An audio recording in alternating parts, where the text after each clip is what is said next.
کا موضوع ہے لیولز آف میئرمنٹ. ویڈیو کے کانٹینٹس میں شامل ہے nominal scale, ordinal scale, interval scale اور ratio scale. Nominal scale, nominal scale اور نیم ملتے جلتے ہیں. اس میں ہم ڈیٹا کو کلاسیفائی کرتے ہیں، یعنی ڈیوائڈ کرتے ہیں میوچولی ایکسکلوسیو اور ایگزاسٹنگ کیٹیگریز میں. یعنی کہ ہم نے ڈیٹا کو ان کیٹیگریز میں تقسیم کر دیا ہے. اس میں کوئی بھی آرڈر نہیں ہوتا، یعنی کوئی ترتیب نہیں ہوتی. جیسے مثال کے طور پر جینڈر میں عموماً ہم میل اور فیمیل کو انکلوڈ کرتے ہیں. اب میل اور فیمیل میوچولی ایکسکلوسیو کیٹیگریز ہیں.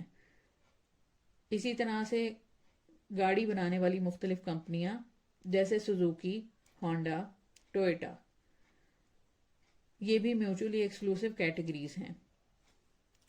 میوچولی ایکسکلوسیو کیٹیگریز کو ڈیفائن کرتے ہوئے میں آپ کو بتانا چاہوں گی کہ mutually exclusive categories in categories کو کہتے ہیں جہاں پر ایک چیز اگر ایک کیٹیگری میں آ جائے تو وہ دوسری کیٹیگری میں نہیں آ سکتی.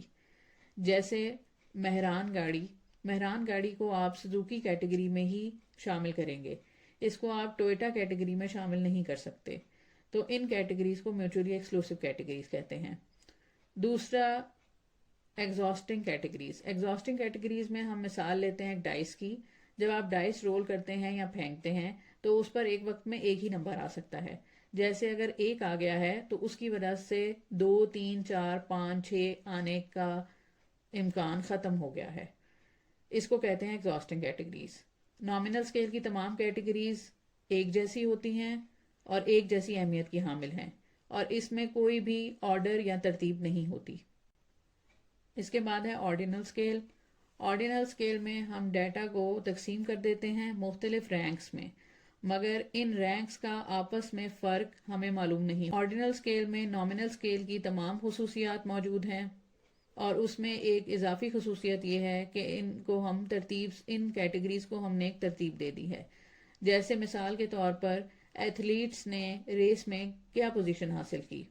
ہم ان پوزیشنز کو دیکھتے ہوئے یہ نہیں بتا سکتے کہ ان ایتھلیٹس کا یا کھلاڑیوں کا آپس میں فرق کتنا تھا. جیتنے والا کتنے وقت میں پہنچا اور دوسرے نمبر پہ آنے والا کتنے وقت میں پہنچا، یہ ہم صرف پوزیشن دیکھ کر نہیں بتا سکتے. اسی لیے اس کو آرڈینل اسکیل میں ہم شامل کرتے ہیں.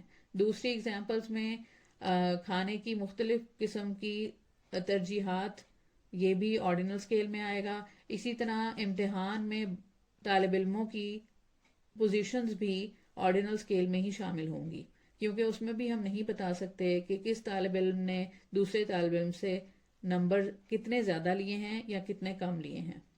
اس کے بعد ہے انٹرول اسکیل. انٹرول اسکیل میں ہم ڈیٹا کو ترتیب دیتے ہیں. ان کے درمیان مختلف یونٹس کے درمیان فرق ہمیں معلوم ہے، لیکن میننگ فل زیرو نہیں ہے. اس میں تمام نامنل اور آرڈینل اسکیل کی خصوصیات موجود ہیں. مثال کے طور پر درجہ حرارت اور آئی کیو یعنی ذہانت.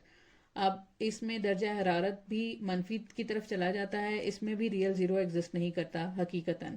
اسی طرح سے آئی کیو میں بھی ریئل زیرو ایگزسٹ نہیں کرتا. ہر انسان میں دماغ موجود ہے، اسی لیے آئی کیو کم ہو سکتا ہے لیکن زیرو نہیں ہو سکتا. اس کے بعد ہے ریشو اسکیل. ریشو اسکیل میں تمام خصوصیات ہیں انٹرول اسکیل کی، اور اس میں ٹرو زیرو ایگزسٹ کرتا ہے، جیسے وزن، قد، وقت، تنخواہ. اب ان تمام کانسیپٹس میں ریئل زیرو ایگزسٹ کرتا ہے. سوشل سائنسز میں زیادہ تر ہم وہ ویریبلز نہیں لیتے جو ریشو اسکیل کے ہوں، زیادہ تر ہم وہ ویریبل دیتے ہیں جو نامنل، آرڈینل اور انٹرول کے ہوں.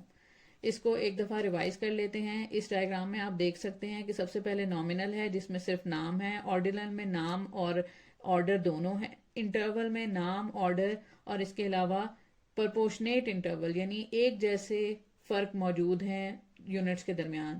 ریشیو میں یہ تینوں خصوصیات ہیں لیکن اس کے ساتھ ایبسولوٹ زیرو بھی ہے، اور یہ اس کی پوری ترتیب آپ کے سامنے ہے.